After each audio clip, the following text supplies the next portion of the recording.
Well, here we are again, another Monday morning stand-up. The stale smell of coffee from the break room, the low hum of the server racks, that familiar buzz of fluorescent lights. You know the one, and I am standing there next to the Kanban board, with a marker in my hand. Prepared for this. Spent my whole weekend working through the latency issue in the data pipeline, the one everyone said was just a cost of doing business. I mapped it all out on the whiteboard, a simple change in the architecture shifting from a batch process to a real-time stream. It was elegant. It would cut processing time by 90%. I could see it so clearly. I started explaining it, my voice maybe a little too eager. I pointed to the flow, the data points, the bottleneck. I felt a hot flush go up my neck. I looked at Sarah. She was clapping, smiling. She caught my eye for a second. And there was nothing there, no recognition, no guilt, just a blank corporate smile in that moment.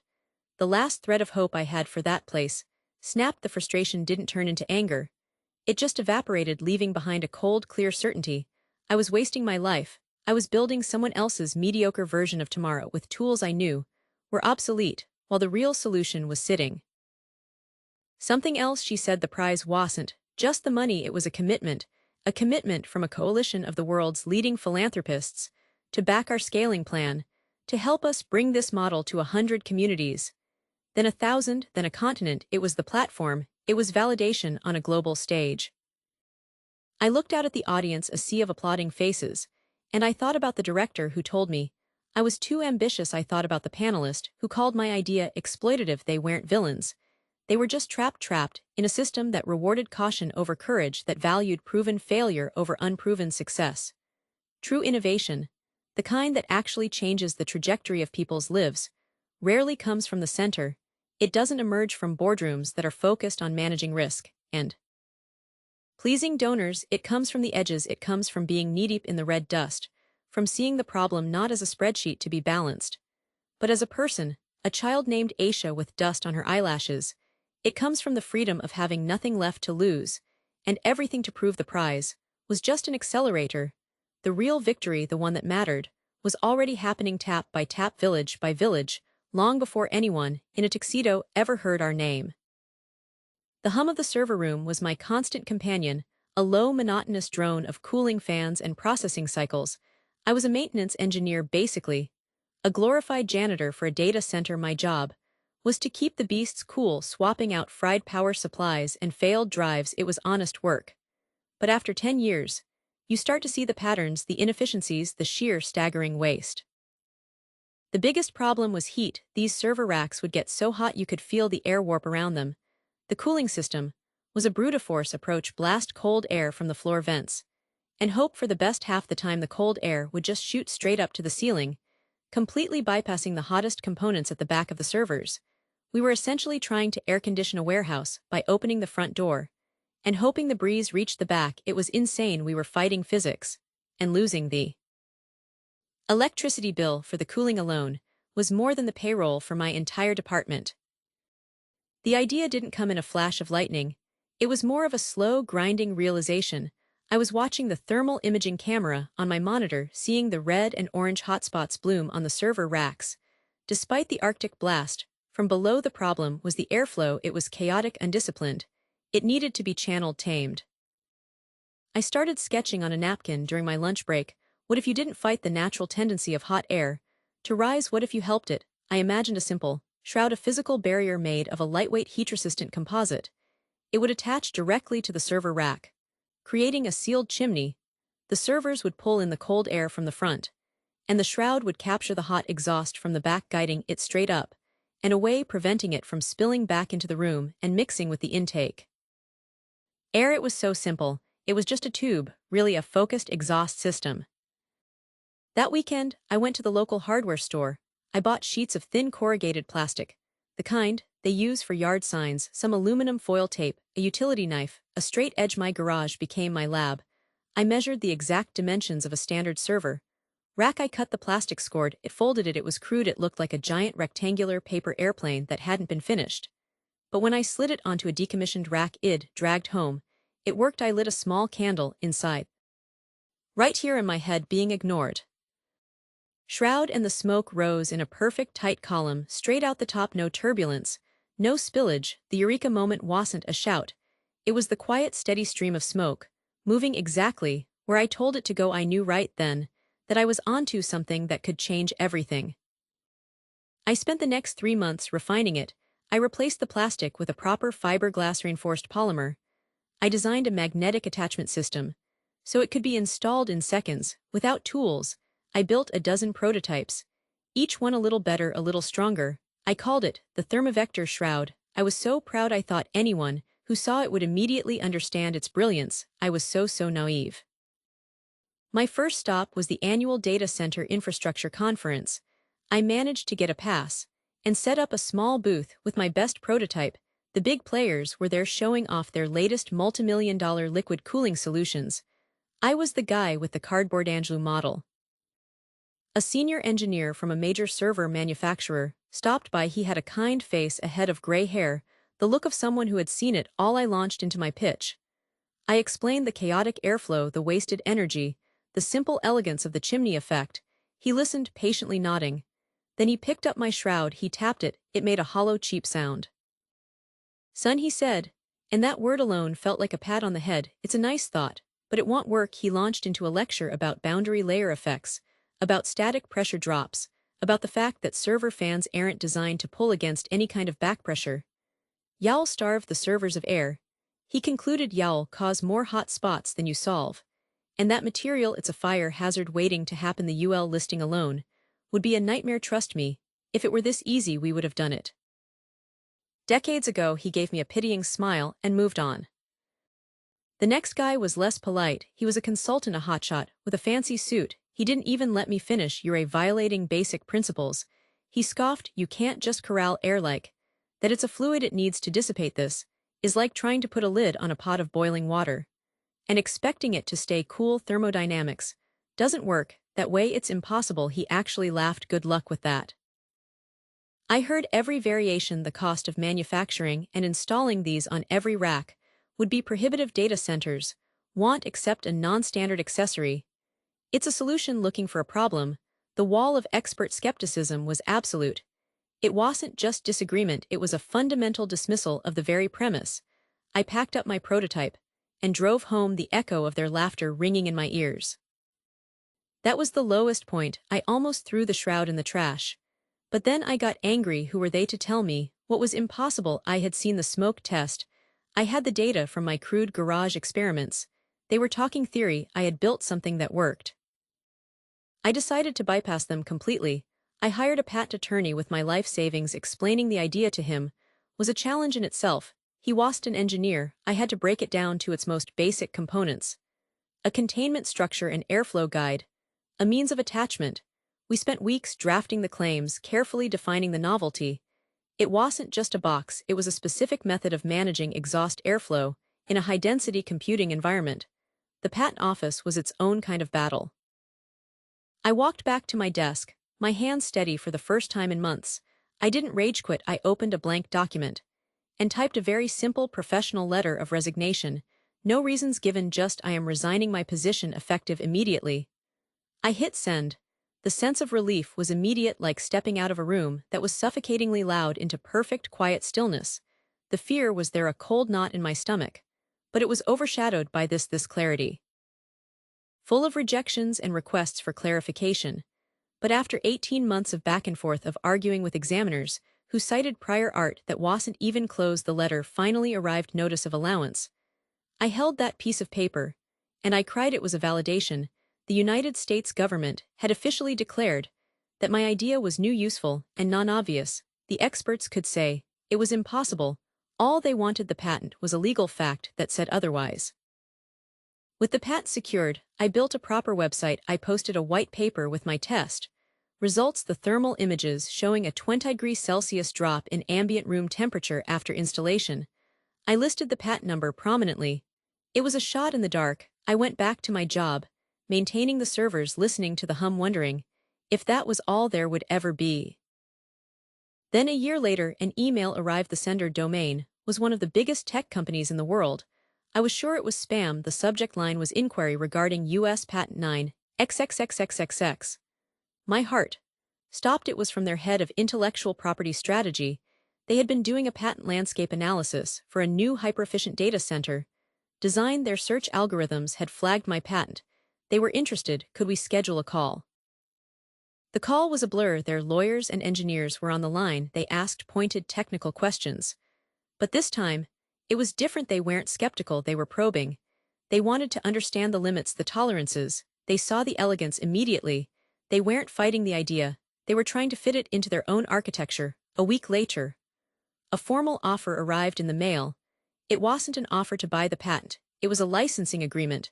They wanted to use my technology in all of their new data centers and pay me a royalty for every single rack. They deployed it on the numbers on the page, didn't make sense. I had to read them 3 times. It was a 7-figure upfront payment against future royalties that were projected to be in the millions per year. I signed the deal. The news spread quickly in the industry. The company that had laughed at me suddenly sent a congratulatory email asking if we could explore a partnership. My invention, the thermovector shroud, became the de facto standard for efficient data center cooling. Y'all find it in server farms all over the world now. They don't call it my name, of course. It's just part of the spec. But I know every time I see a picture of a modern data center, I see my simple idea born in a garage from corrugated plastic and frustration. The experts said it was impossible, they said it violated the laws of physics. But they were wrong, it wasn't impossible. It was just something they had never had the imagination to see. They all said the same thing. I'd walk out of those glass-walled offices, in Los Angeles, my script tucked under my arm, feeling like I'd just been through a strange, polite kind of interrogation. They loved the meeting, they said. They were so excited about my unique voice. But the project itself, it just wasn't a fit for their brand. Or it was a little too niche, or my personal favorite, they already had something similar in development. That was the classic one, a phantom show that somehow existed only to kill yours. I had this concept, you see, it was a historical drama, but not about kings and queens. It was about the scribes, the translators, the ordinary people, who moved in the shadows of great events, the invisible architects of history. I thought it was compelling. Human. I'd poured years into the research. The scripts, the characters, I had a full season mapped out. The executives, they'd sit there in their designer chairs, and they'd talk about demographics, about quadrants, about how we needed to broaden the appeal, maybe add a romantic subplot. Hear a car chase there. One guy, I swear, asked if the main character, a medieval scribe, could have a wisecracking sidekick. The notes were like a slow dilution, drop by drop, until my specific passionate idea became a bland generic puddle. It was soul-crushing. I started to doubt everything. Maybe it was too niche, maybe I was the one who. The first month was terrifying. My savings started to drain. I turned the spare room into an office, just a desk, a powerful computer, and a wall covered in whiteboards. The initial idea from that failed stand-up meeting was my starting point. But it grew. It wasn't just about fixing a latency issue anymore. It was about rebuilding the entire data interaction layer from the ground up, something seamless, intuitive, powerful. Didn't get it. The final rejection was the worst. It was from a streaming service I truly admired. The executive was so kind about it. She said the script was brilliant, but her focus groups showed that the concept didn't test well with the 18 to 25-year-old male demographic. That was the moment I broke, not angrily, but quietly. I realized I was trying to get permission from a system that was fundamentally designed to say no, a system that valued data points over passion. So I stopped asking for permission. The decision felt less like a bold move, and more like the only option I had left. If the gatekeepers wouldn't open the door, I'd just build my own house next to the gate. I decided to make the show myself and put it on YouTube. People thought I was crazy. You can't make a historical drama for YouTube. They said the production value, the cost, it's impossible. But impossible just became my to-do list. I sold my car, I maxed out a credit card, I became a student again. But this time my teachers were YouTube tutorials. I learned how to use a camera, how to frame a shot, how to capture clean audio. I spent nights editing on my laptop, my eyes burning from staring at the timeline. I learned about color grading, sound design, composing simple music. My apartment became a studio, a writing room, and a set, a bookshelf with some clever lighting, became a medieval scriptorium. A local park at sunrise became a sprawling countryside. It was grueling. The first episode took me 6 months to make. It was rough around the edges. I knew that the sound mix was a little off, the costumes were clearly borrowed or cheaply made. But it was mine. It was the story I wanted to tell without a single note from a focus group. I uploaded it with a feeling of utter terror. I thought maybe 100 people would see it, mostly friends and family. For weeks nothing happened, a few dozen views, a couple of comments. It was disheartening. But then something shifted. A history professor shared it with his class. A podcast about medieval life mentioned it. The views started to trickle in then, to flow. The comments section wasn't just cool video. It was people dissecting the historical accuracy, praising the attention to detail, asking deep questions about the characters. They were my niche, and they had found me. That was the magic. The very thing the studios rejected as too niche was the very thing that built my audience. These weren't passive viewers. They were a community. They talked to each other in the comments. They created fan art. They pointed out tiny errors Id made, which Id then correct in future episodes. This slow organic growth was everything. Every new subscriber felt like a validation. They weren't a demographic, they were individuals who genuinely cared about the story I was telling. After 2 years, the channel had a few 100,000 subscribers. The ads and a small Patreon allowed me to quit my day job and focus on the show full-time. The production value got better with each episode. We moved out of my apartment and into a small rented studio space. I could afford better equipment, and I even hired a small crew. But the real turning point was when we hit 1 million subscribers. The days blurred together. I'd wake up, make coffee and code, until my eyes burned. I lived on cheap noodles and too much coffee. My wife was supportive, but I could see the worry in her eyes. The pressure was immense. There was no safety net. Every bug I fixed, every line of code I wrote, it was all on me. The weight of that solitude was crushing. Some days I'd stare at a complex problem for hours, stuck with no colleague to bounce ideas off of. The doubt would creep back. And what if Sarah was right? What if this was a fool's? The emails started to change. They weren't from fans anymore. They had subject lines like partnership opportunity and were from names I recognized from the business section of the news. They were venture capitalists, media investment firms. Suddenly, the people who wouldn't return my calls were asking for meetings with me. I remember sitting in a video call with a guy from a major firm. He was polished professional, and he was pitching me. He was explaining why his firm's investment would be a great opportunity for my channel. The power had completely flipped. I wasn't a supplicant with a script anymore. I was a business owner with a proven asset, a dedicated, scalable audience. I had the metrics they craved: watch time, engagement, merchandise sales. I had the demographic data. But this time, it was real, not hypothetical. We negotiated a deal, but my terms were non-negotiable. I retained full creative control. They would provide the capital to scale up: better sets, better costumes, a larger crew, proper marketing. But the story, the characters, the vision that stayed with me. They agreed, because that vision was the very thing that had built the audience they were investing in. The final irony came about a year after the deal. I got an email from the development executive at that streaming service, the one who had rejected me because of the focus groups. She wanted to set up a call to discuss a potential licensing deal. They wanted to host my show, the exact same show they had passed on as an exclusive on their platform. I was polite. I thanked her for her interest, and I told her we were very happy with our current independent model, but that we'd be sure to let her know if we ever considered distribution partnerships. The lesson was so clear, it almost felt simple. For so long I thought the goal was to attract a studio, to get a network to believe in you. But that's the old model. The real investment isn't from a corporation. It's from the people who watch. It's the investment of their time, their attention, their passion in the digital age. The audience isn't just the consumer. They are the most important investor you will ever have. You build your audience one person at a time. And in doing so, you build your own studio, your own network. You build your own future, and you never have to ask for the keys to the kingdom again. You are already the king. I remember sitting at that little desk in my dorm room, the glow from my laptop, the only light in the middle of the night. The air was stale with the smell of cold coffee, and that particular exhaustion that only comes from chasing a single thought for hours. The concept was simple, really: a software platform that could map and visualize supply chain disruptions in real time using publicly available shipping data and satellite imagery for my business strategy thesis. It felt perfect, it was elegant, it was needed, and it felt like a key turning in a lock in my mind. I wrote the entire first draft in a fever dream, the words flowing faster than I could type. I called it Chainlink. I was so proud of it. It didn't just feel like an assignment anymore, it felt like a discovery. Walking into Professor Claiborne's office to discuss my proposal was like stepping into another century.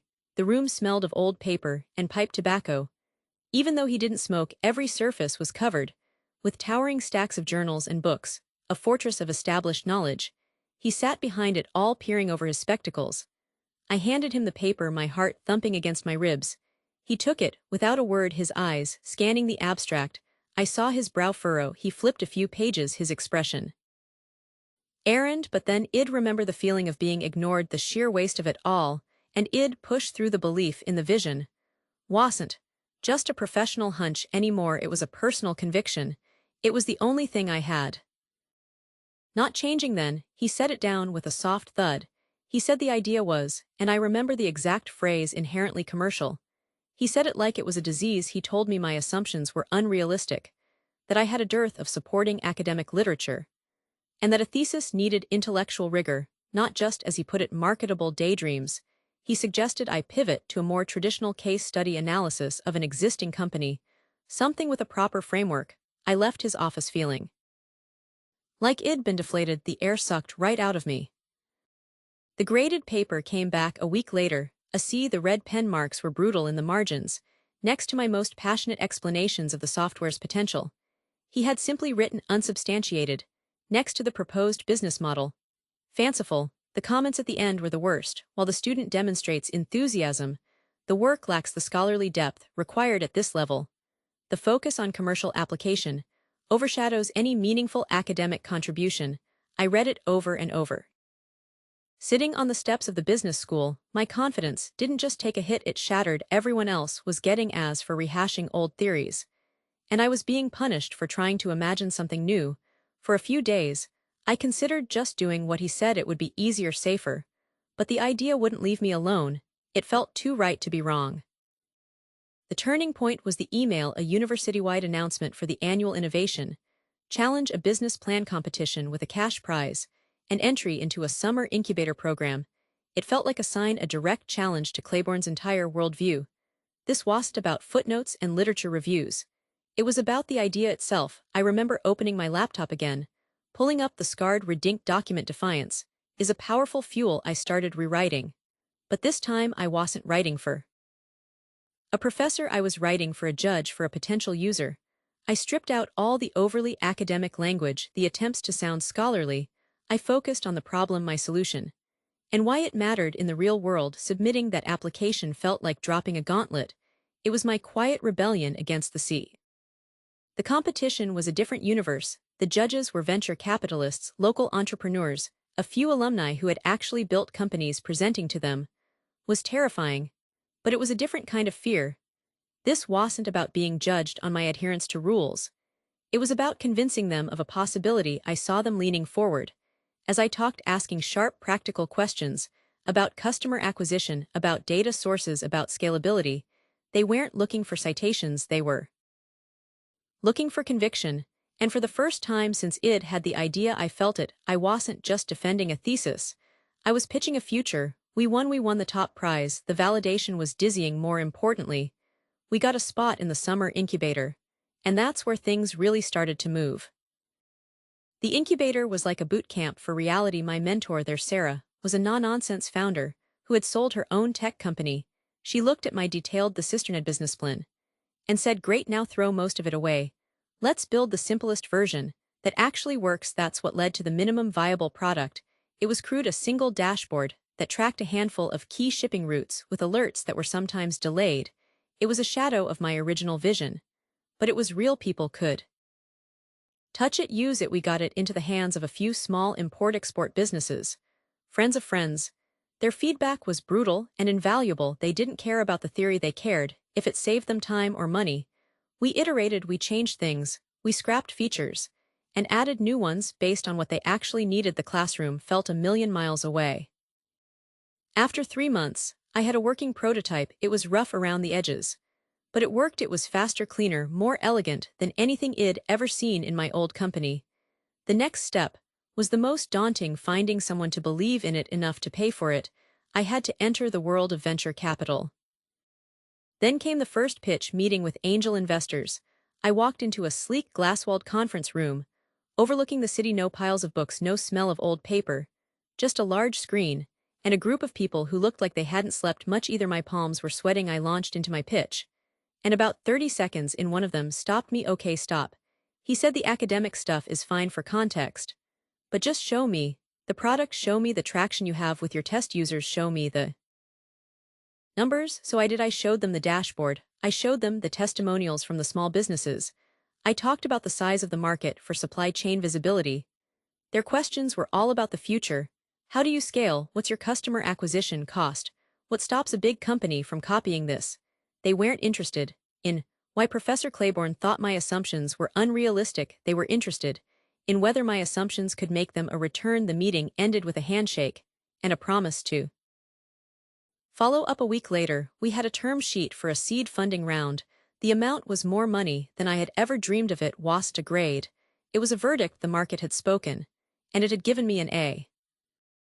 News travels fast on a university campus, especially when it involves money. An article came out in the business school's newsletter, from thesis to funded startup student proves concept with Chainlink. I saw people looking at me differently in the hallways. A few younger students even asked me for advice. It was surreal. The ultimate moment, though, was when Professor Claiborne approached me. He was standing by the coffee machine in the faculty lounge, and I was there to meet with a different professor who had been supportive. He didn't make eye contact at first. He just stirred his coffee and said in a low voice, I read about your venture. Securing venture capital is certainly an accomplishment. I just nodded, waiting. He finally looked at me, and his expression was unreadable, a mix of skepticism and something else, maybe a flicker of resignation. It appears the market has a different set of criteria for success than we do in academia, he said then. He added almost as an afterthought, I hope it works out for you. It wasn't an apology, it wasn't congratulations. It was an acknowledgement of a fundamental divide. He turned and walked away, back into his world of journals and peer review. It was the only report card that mattered anymore. The success of the company, the jobs we were creating, the problem we were solving for real businesses, that was the ultimate grade. The message was clear, not just to me, but to every student with an idea that doesn't fit the mold, a practical solution, no matter how unorthodox its beginning, doesn't need academic permission to change the world, it just needs to work.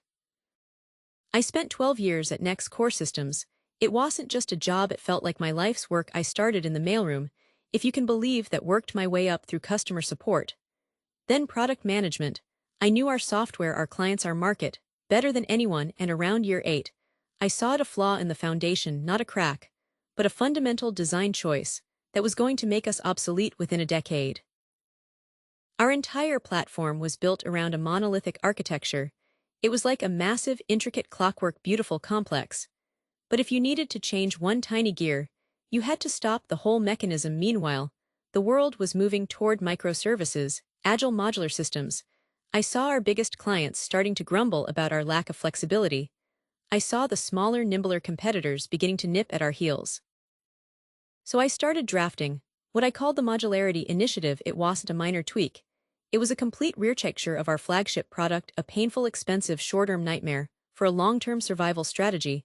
I built the business case for months. I had spreadsheets forecasting the R&D costs down to the last dollar.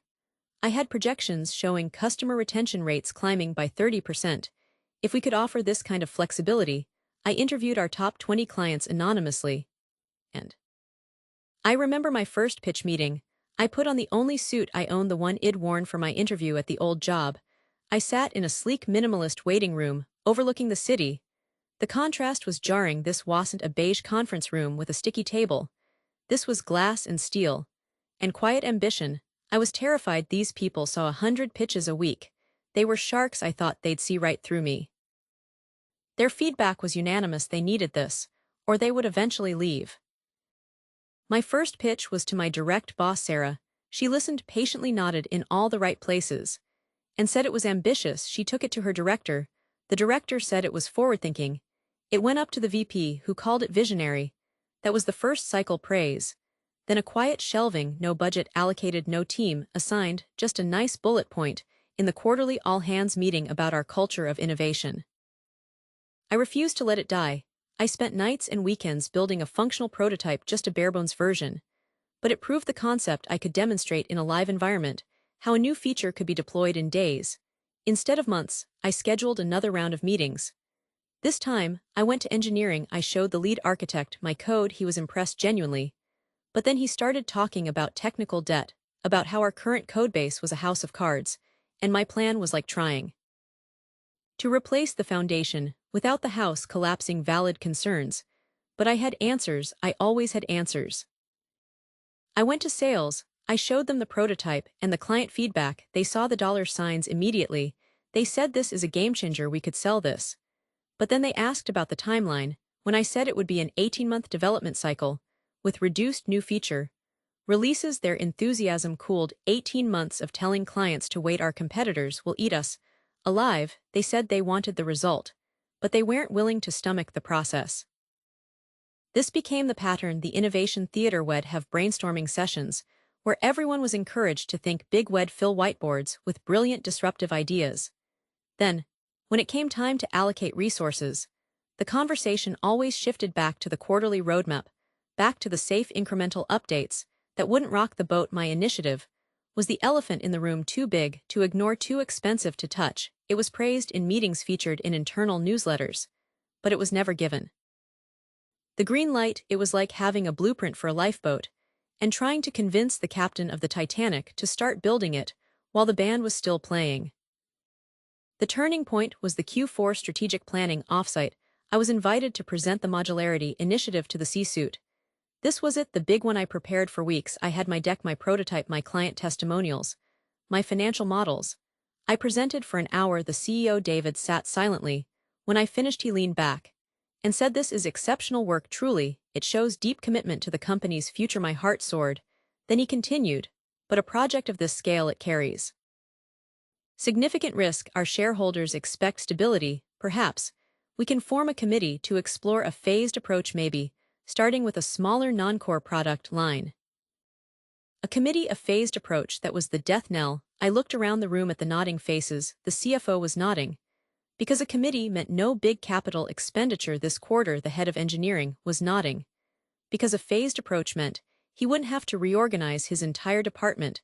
They had found a way to sound supportive, while ensuring nothing would actually happen in that moment. I saw it with perfect, painful clarity. It wasn't about the idea was sound, it was about the politics it. But then I started talking. I demoed the prototype, and something incredible happened. They leaned in. They didn't check their phones. They asked questions, hard questions, technical questions, market questions. But they were interested. They saw the gaps. But they also saw the potential. They saw the product market fit.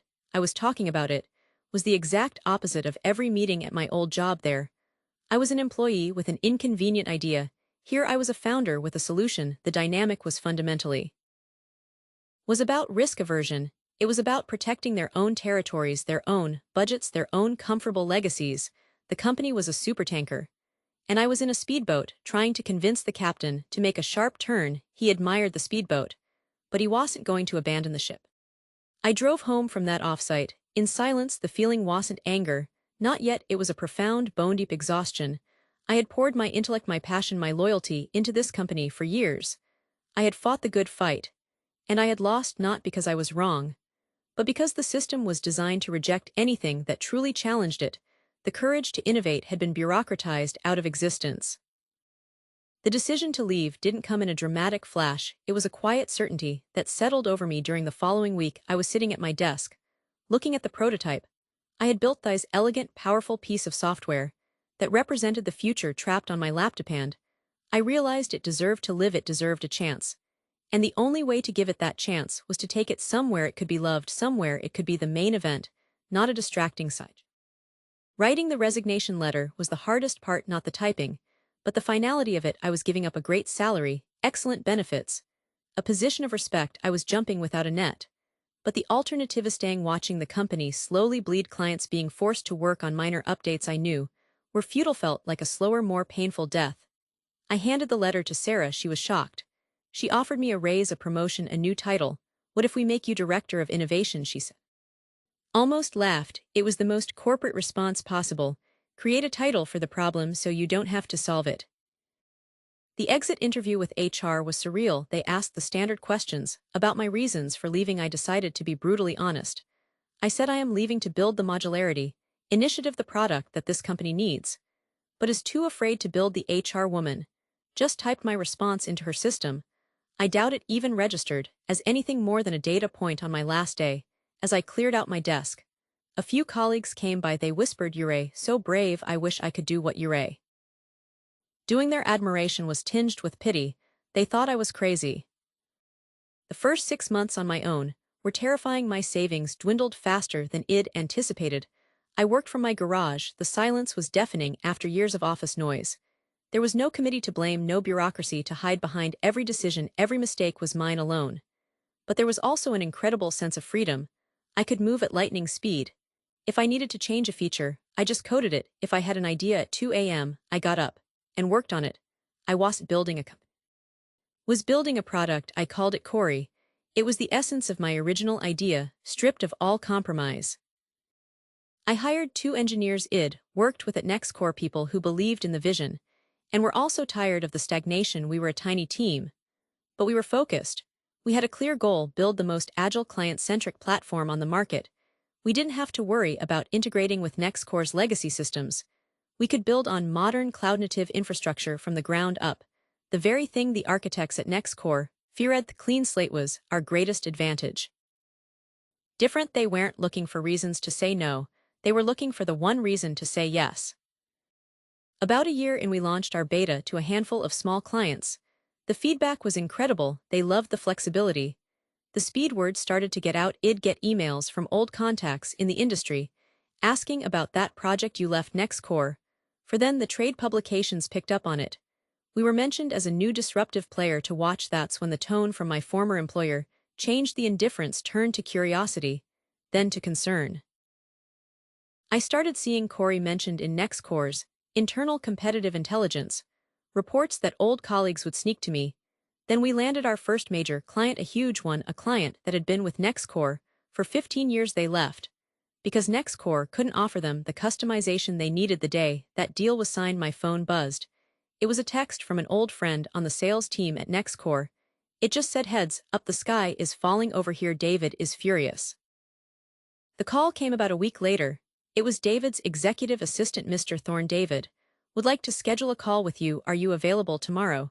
The formality was a tell. He was nervous. We got on the Zoom call. David was there, along with the CFO and the MA lead. They made small talk for a few minutes, congratulating me on Corey's success. It was strained. Then David got to the point. "We've been watching your progress, and we're impressed. It's clear that the vision you had here was prescient. We'd like to discuss a path forward together." He laid out the offer. NextCore wanted to acquire Corey. The number they mentioned was staggering. It was more money than I could have ever dreamed of making at the company. It was complete vindication. Every dismissed meeting, every shelved proposal, every condescending "let's form a committee" was answered in that one figure. The poetic justice was so perfect, it was almost cliché. They were offering to buy for millions of dollars, the very thing they had refused to invest in when it was just an idea on a PowerPoint slide. Then came the real choice. Selling would mean integration. It would mean going back. In a way, I'd be a rich man, and Corey would become a part of NextCore. But I knew their machinery. I knew how it grinds down innovation. Would Corey become just another feature set? Would it get bogged down in the same politics that killed it the first time? The other path was to say no, to continue on independently, to keep building, to keep competing directly with them, to prove the point, not just with a single transaction, but by building a lasting, successful company that would stand as a permanent monument to their failure of vision.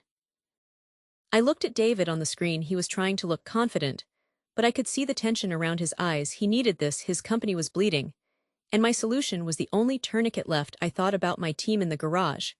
I thought about the clients who had put their faith in us, and I thought about that silent, exhausted drive home from the offsite 2 years earlier. The acquisition offer was the victory I had craved for so long. But was it the end of the journey, or just a different path? The power had shifted. The person they had once patronized and sidelined now held the keys to their future, and for the first time, I was the one who got to decide what happened next. And then I saw Sarah, my manager, glance at her phone. A quick deliberate tap on the screen, and Brian from the product team just started nodding. But not at me, just a slow, bored nod. While he looked out the window, I kept talking. But my words started to feel heavy, like they were just dropping to the floor, instead of reaching anyone. I finished with, so we could prototype it, this sprint I've already written, some of the core logic. The process was a roller coaster.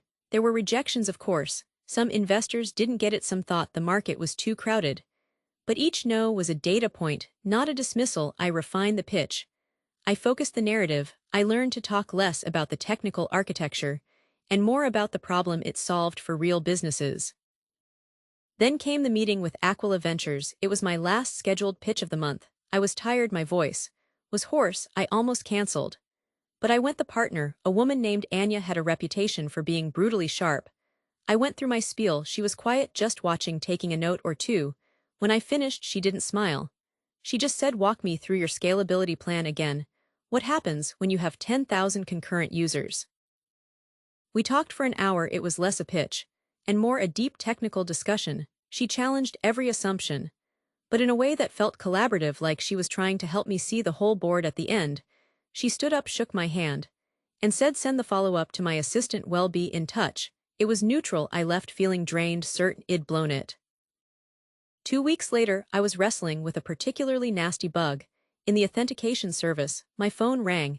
It was a number I didn't recognize. It was Anya. Her voice was calm, professional. "We'd like to offer you a term sheet," she said. She mentioned a number so large, so life-changing, that I actually had to sit down on the floor. My ears started ringing. I think I mumbled something like, "Thank you. That's thank you." She talked about valuation, about board seats, about the next steps. I wasn't hearing any of it. All I could think was, it's real. They believe in it. They believe in me. The news got out, as it always does in the tech world, the day the funding was announced on the tech blogs. My old work email address, which I still hadn't gotten around to closing, lit up. It was like watching a dam break. The first email was from Sarah. "Congratulations on your incredible success. We always knew you had great potential. Would love to catch up and explore potential synergies between your new platform and our legacy system synergies." I actually laughed out loud. Then came a message from Brian on LinkedIn. "Hey, huge news. So proud to see a former colleague making waves. Let me know if you're hiring. Always wanted to work on something cutting." The sheer unabashed hypocrisy was staggering. The CEO himself sent a formal email inviting me to lunch to discuss the evolving landscape. It was vindication, sure. It was sweet, but it was also hollow. Their sudden interest meant nothing. Their approval was currency that had already been devalued. The real validation hadn't come from their backtracking. It had come from Anya, from the market, from the product itself, working flawlessly for its first real clients. That final message, the one I keep coming back to, is that being ignored, being dismissed, was the greatest gift they could have given me. If they had listened, if they had given me a small team and a modest budget, I would have built a slightly better feature for a dying product. I would have stayed in that comfortable, suffocating cage. Their indifference was the push I needed to jump. It forced me to bet on myself. It taught me that true innovation doesn't happen by committee in a room with a sticky table. It happens. There was a silence, not a thoughtful silence, an empty one. Sarah finally looked up. "Thanks for the enthusiasm. But that's a foundational change. The system works fine as it is. Let's not reinvent the wheel. Focus on the ticket, priorities, please." And that was it. The marker went back in the tray. The meeting moved on to discussing the color scheme for the new login button. I just stood there, the blueprint for something transformative, already fading from the board, from their minds. It was like shouting into a void, the quiet, terrifying, and ultimately liberating space of having no one to answer to but yourself, and the relentless pursuit of an idea is right. The rejection wasn't the end of the story. It was the necessary, painful first step. They called the Monday meeting a blue sky session, a chance to think big. But I knew, even as I walked into that boardroom with its cold, polished table and smell of stale coffee, that they didn't really want the sky. They wanted a slightly nicer shade of beige. I'd spent the last 6 months living and breathing the data, connecting dots. No one else seemed to see our core business. The thing that paid for all this glass and steel was a dinosaur, a comfortable, profitable dinosaur, but one that was heading straight for a tar pit. I saw a path not just to evolution, but to a revolution. A complete pivot into a new service model, one that leveraged our existing assets in a way that would make us indispensable for the next decade. My presentation was tight 50 slides, but every one was necessary market projections, consumer behavior analysis, a phased implementation plan that mitigated risk. I showed them how we could build the bridge from the old world to the new, without burning the one we were on. I finished, clicked off the projector, and the room was silent, not a thoughtful silence, a heavy, uncomfortable silence. Then Charles, the head of legacy operations, cleared his throat. He didn't look at the data on the screen, he looked at me. It's an imaginative presentation. He said the word imaginative, dripping with condescension. But it fundamentally misunderstands our brand's value. Our customers trust us for stability, not for this kind of adventure. Another VP chimed in, talking about unquantifiable risks and distracting the core revenue stream. They didn't engage with a single specific point. They just threw up walls. The most senior person in the room, Sarah Jenkins, finally spoke. She gave a thin diplomatic smile. It's bold, we appreciate bold thinking. But it feels a step too far, too fast perhaps. We can form a committee to explore some of the ancillary concepts. They were going to bury it in a committee. I knew what that meant: death by 1,000 meetings. A month later, I was in the cafeteria when I overheard two junior analysts talking about a new pilot project. My ears perked up. It sounded familiar, too familiar. I went back to my desk and pulled up the internal announcement. It was there, listed under Innovation Initiatives, a new project spearheaded by Charles' protege, a guy named David, who'd been in the blue sky. Meeting the description was a hollowed out, gutted version of my plan. They'd taken the flashiest, most superficial element, customer-facing app idea, and stripped out all the crucial back-end infrastructure, the data integration, the entire strategic pivot that made it work. It was a skeleton, a doomed, half-baked skeleton.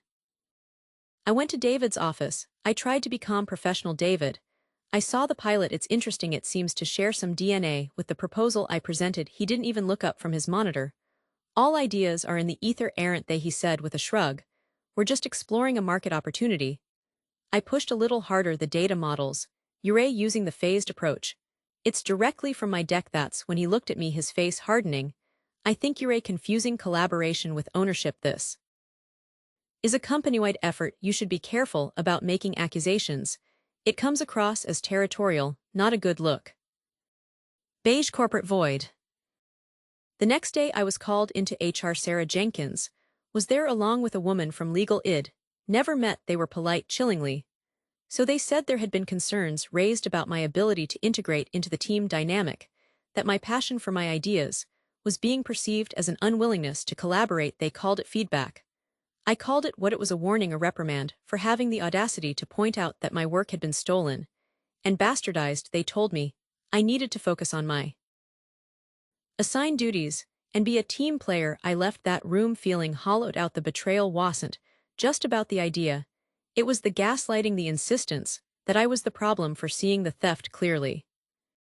That night, I didn't sleep. I stared at the ceiling. The energy, the belief I had in that company was gone.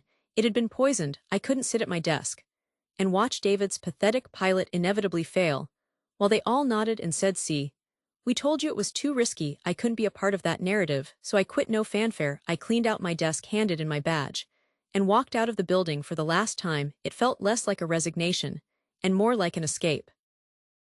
For a few weeks I was adrift. I traveled a bit, tried to clear my head. The bitterness was a constant, low hum. Then an email arrived. It was from a name I recognized, but had never met: Alina Vasquez.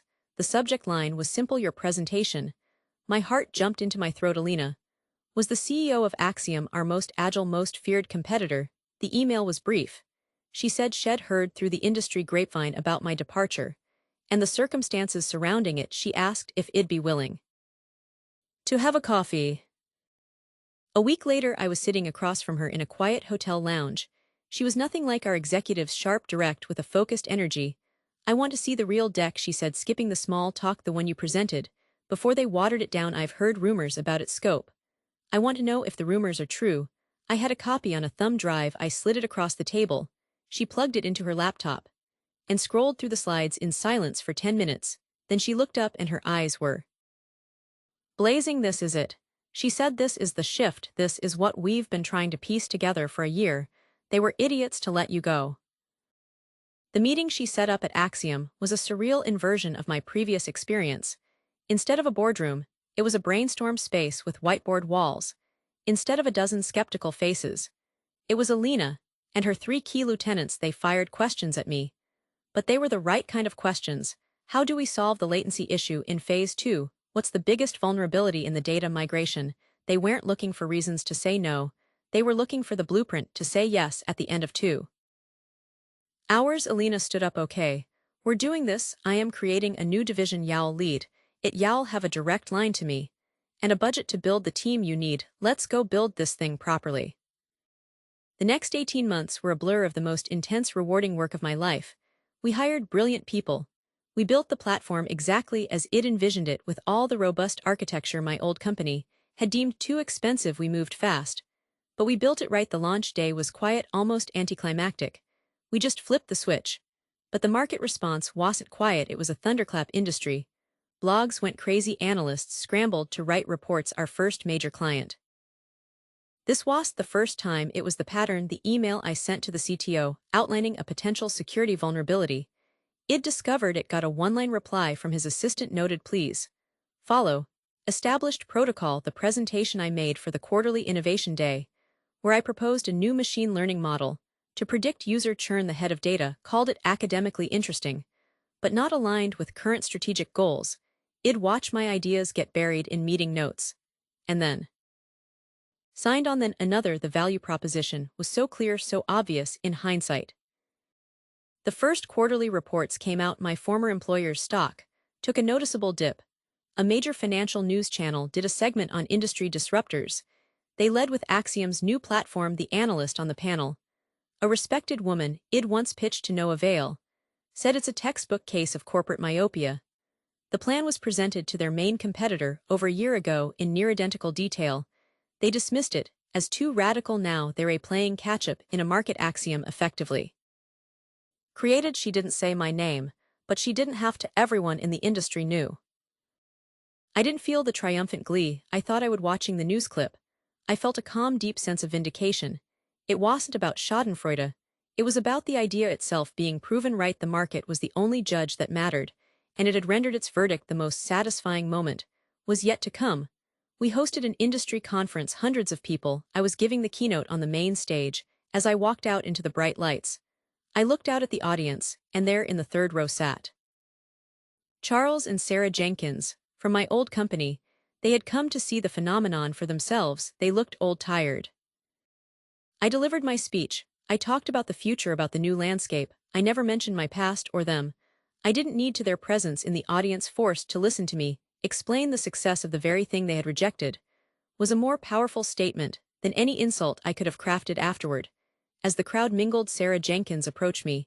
She tried to offer a weak smile. We always knew you were talented, she said. It was the most hollow compliment I'd ever heard. I just looked at her and said, thank you for coming. I hope you found it informative. And I turned to speak to someone who actually understood what we had built. The revenge wasn't in their failure. The revenge was in my success. It was in building something so undeniably right that their mistake became a permanent footnote in the history of our industry. They didn't just lose me, they lost the future, and they had to sit in the audience and watch me explain it to them. For years, I worked in a small studio that always smelled of turpentine and beeswax. It was my sanctuary. My work, it wasn't like what you saw in the galleries downtown. They were all about clean lines, minimalist concepts, things that were easy to understand and easier to sell. My art was different. I worked with layers of paint, layers of resin, embedded with fragments of things. I'd find pieces of torn maps, rusted metal, forgotten letters. I was building landscapes of memory, trying to capture how time settles on a place or a feeling. It was messy, it was complicated, it was everything I felt inside. I believed in it, I really did. I thought if I could just show someone, if I could just get it in front of the right pair of eyes, they would see it too. So I started submitting. I'd spend days preparing portfolios, writing artist statements, carefully wrapping pieces. To send off, the rejections became a ritual. They'd arrive in my mailbox, crisp envelopes with gallery logos in the corner. At first, I'd open them with trembling hands, my heart hammering. Then, it just became a routine. The language was always so polite.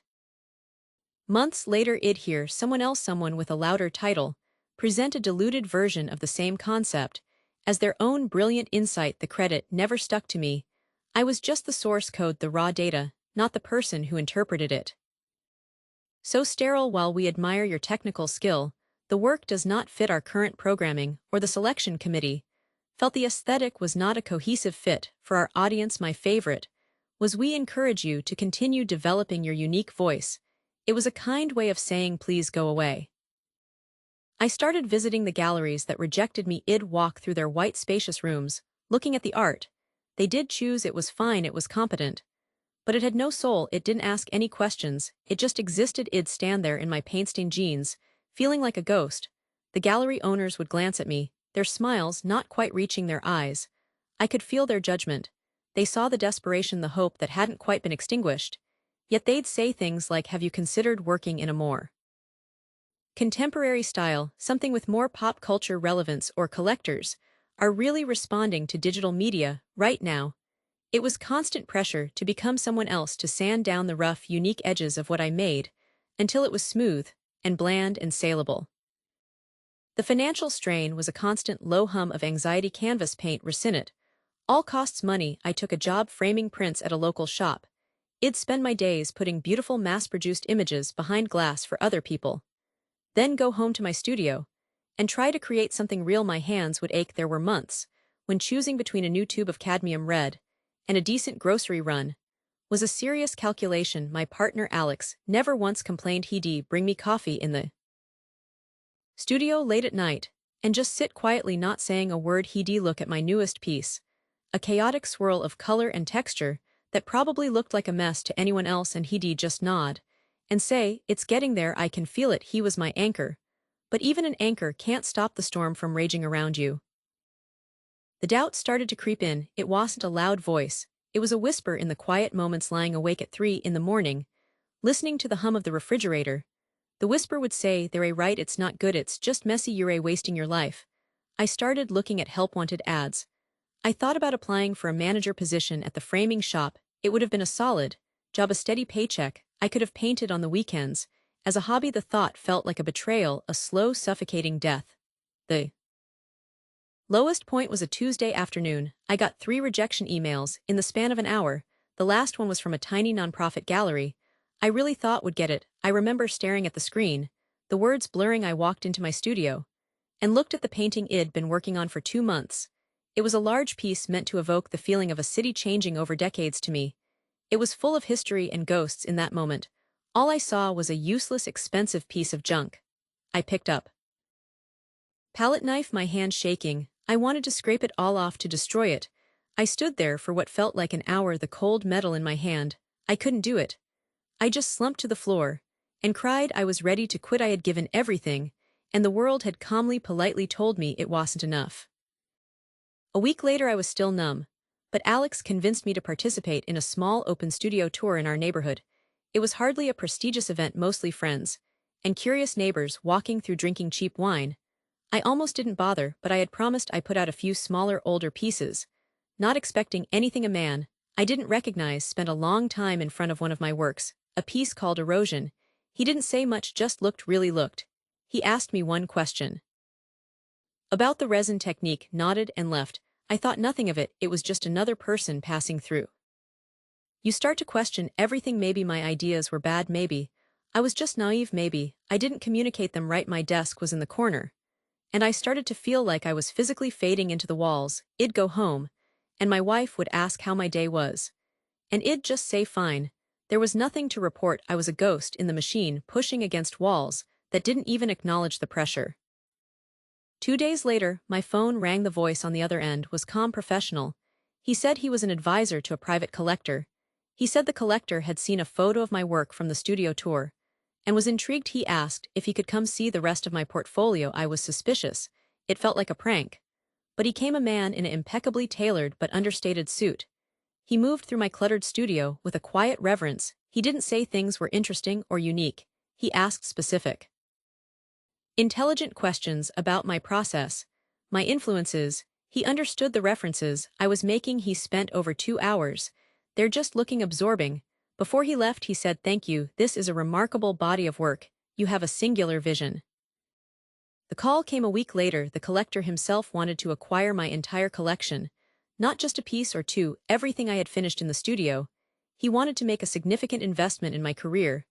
The number he proposed was so large, so far beyond anything I had ever imagined, that I had to ask him to repeat it. I remember sitting down on the floor right where I had cried just a month before the phone slick in my hand. It wasn't just the money, though the relief was a physical sensation. Unlocking of muscles I didn't even know were clenched. It was the validation this person, this stranger, hadn't just liked my art. He had seen its value. He saw the future significance the gallery owners were too blind to spot. He told me, the establishment is always the last to know. They follow trends. True collectors look for what speaks to the soul, for what will last. The news, of course, got out. The art world is a small gossipy place. My inbox, which for years had been a graveyard of polite rejections, suddenly flooded with emails. The same galleries that had sent me form letters were now asking if I had any available work for their upcoming season. Their tone was obsequious, eager. They talked about my groundbreaking technique and compelling narrative. They used the billionaire collector's name like a password, a signal that I was now worthy of their attention. They invited me for coffee, for studio visits. It was surreal. I met with one of them, the director of a gallery that had rejected me 3 times. She sat across from me, smiling warmly, talking about synergy and building a narrative for the market. She said, "We always knew you had something special." I looked at her, at the expensive art on her walls, and I felt nothing, no anger, no triumph, just a quiet, profound understanding. They weren't the arbiters of value. They were just middlemen chasing a signal. They couldn't generate themselves. The value of my work wasn't created the day that collector wrote a check. It had been there all along, in the layers of paint and memory, in the long, lonely hours I spent following a vision. Only I could see the galleries didn't validate my art. They simply validated a transaction. The real triumph wasn't the sale. It was the moment I decided not to scrape that painting off the canvas. It was the choice to stay true to the messy, complicated, beautiful thing I believed in, even when everyone with a title and a white wall told me it was worthless. The value was always there. It just took someone with real vision, not just a business card, to see it. It started with the dust. It was the first thing I noticed, that fine red dust that settled on everything. I was there as a volunteer, fresh out of university, full of ideas I thought were brilliant, but really weren't. I was in a small village where the only water source was a borehole, a 2-hour walk away. The women and girls, they spent their lives on that path. I saw a girl, maybe 10 years old, struggling with a jerrycan half her size. Her name was Aisha. The weight of it bent her small frame, and the dust coated. The breaking point was so mundane, so petty, that it's almost funny now. It was the quarterly all hands. The CEO was on stage, talking about innovation, about being bold, about how we needed to disrupt ourselves before someone else did, the usual buzzword bingo. And then he unveiled the new big bet, a company-wide initiative to optimize our customer onboarding flow. And the proposed solution, the one he presented with such fanfare, was almost identical to the proposal I'd sent to Sarah 6 months. Her legs, her clothes, her eyelashes, that image, that specific detail of the dust on her eyelashes, it never left me. It was a perfect, tiny illustration of a massive systemic problem. The problem wasn't just the distance. It was the time stolen from education, from farming, from simply being a child. I knew then that drilling more wells, the standard solution, was a drop in the ocean. It was treating a symptom, not the disease. The idea didn't come to me all at once. It simmered for months. After I returned home, where water came from a tap, with a simple twist of a wrist, I kept thinking about the economics of it. The aid model was broken. It was about dependency. A charity drills a well, and when the pump breaks 5 years later, the community is back to square one, waiting for another outside savior. I became obsessed with a different model. What if water wasn't a gift, but a service, a utility, just like electricity? What if we could create a sustainable, for-profit business that installed and maintained solar-powered water kiosks? A social enterprise. The community would pay a tiny, almost negligible fee for the water, something far less than the hidden cost of their time and health.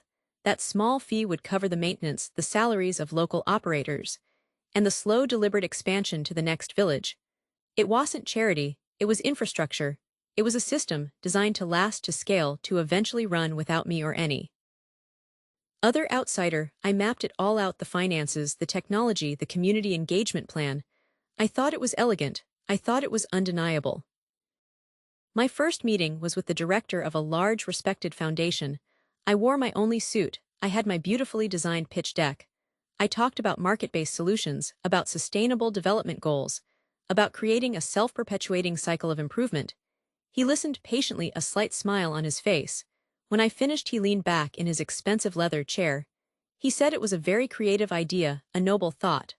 But then he used the words I would hear over and over again: it's overly ambitious. He told me their donors wanted to see immediate, measurable impacts. They wanted to fund wells they could put their name on, tangible objects. A business model was too abstract, too risky. He advised me to consider a more traditional approach, to start a small nonprofit, host fundraising galas, maybe sponsor a single well. He said, prove the concept on a small scale first. Then we can talk. It was patronizing. He was patting me on the head, telling me to go play in the sandbox, while the adults handled the real work. The next rejection was worse: a panel of nonprofit leaders at a social innovation conference. One of them called the pricing model exploitative. She asked me how I could sleep at night charging the poor for something as essential as water. I tried to explain that the alternative was giving them nothing, or giving them a temporary solution that would inevitably fail, but she couldn't hear it. Her ideology was a wall. Another said the technologized solar pumps and filtration systems was too complex for rural communities to manage. It was a dismissal wrapped in a kind of paternalistic concern that was frankly insulting to the people I wanted to help. I left that room feeling hollow. They weren't just rejecting an idea, they were rejecting a fundamental shift in thinking. They were the establishment, and my model was a threat to their entire way of operating. The seed of resolve that was planted right there, in that humiliation, I decided I would prove them wrong. I would take their condescending advice and do exactly what they said, but my way. I would prove the concept, not with their money, but with my own, with whatever I could scrape together. Earlier, the same architecture, the same key features, they'd just given it a flashy name and put it in a fancy slideshow. First year was pure grit. I maxed out my credit cards. I sold my car. I moved back in with my parents. I found 2 engineers who were just crazy enough to believe in the idea. And we pooled our meager savings. We chose one village, the one where Id met Aisha. We didn't arrive as benefactors, we arrived as partners. We spent weeks just listening, sitting under the great acacia tree, with the elders explaining the model over and over. It was a hard sell. Why pay for what they felt should be free? But we found our first believer, a woman named Grace, who ran a small stall in the market. She saw the value of time immediately. We trained her to operate the kiosk. The day we turned on the solar pump, and clear cold water flowed from the tap, the entire village gathered. It wasn't a celebration of charity. It was the opening of a new shop. The first day, only a few families came. But word spread the 2-hour walk was now a 5-minute stroll. Girls were in school instead of at the well. Women were starting small gardens with the time they saved. This was the proof. We became obsessive about data. We tracked everything. School attendance for girls went up by 30%. In the first 6 months, incidences of waterborne diseases in the community plummeted. The local economy showed faint but definite signs of life. New seamstress, a larger market. We documented testimonials. We filmed Grace talking about how the small fee was an investment in her children's future, how she was proud to be the operator, a respected job in the community. We showed how the revenue from the first kiosk funded the installation of a second one in a neighboring village. It was a snowball, slow at first, then gaining momentum. We were no longer just an idea, we were a working, breathing, thriving system. The rejections from the big foundations started to feel like a badge of honor. They had been a necessary failure, a forcing of a path we were always meant to walk alone. One of our early supporters, a professor who had advised us pro bono, sent me a link. It was for the Global Impact Prize, an award specifically for scalable, innovative solutions to humanitarian challenges. The application was brutal. It demanded every piece of data, every financial projection, every lesson learned from our failures. We spent months on it, treating it as a final exam for our entire model. We submitted it and tried to forget about it. The work continued. We were now operating in a dozen communities. The rhythm of the work, the challenges of monsoon season, the joy of training a new operator was our entire world. The email came on a Tuesday morning. I was in a dusty office wrestling with a customs form for a shipment of solar panels. The subject line was simple: congratulations, finalist. I had to read it 5 times. We were one of 5 projects invited to Geneva to present to the judging committee. The trip felt surreal. Walking into that auditorium was the exact opposite of those early humiliating meetings. This time, they weren't patrons in leather chairs. They were peers, experts who had read our proposal in Detail they asked tough, smart questions, but they were questions born of curiosity, not skepticism. They wanted to understand how to make it work, not why it would fail. The award ceremony was a spectacle I never could have imagined. We sat at a table, my two co-founders, and I in clothes we'd borrowed for the occasion. When they called our project's name, the world slowed down. The sound was a wave that hit me physically. The lights were blinding. Walking to the stage, my legs felt like they didn't belong to me. The host handed me the heavy crystal trophy. She mentioned the funding amount, a number so large at WAS Chinese letter meaningless. But then she said,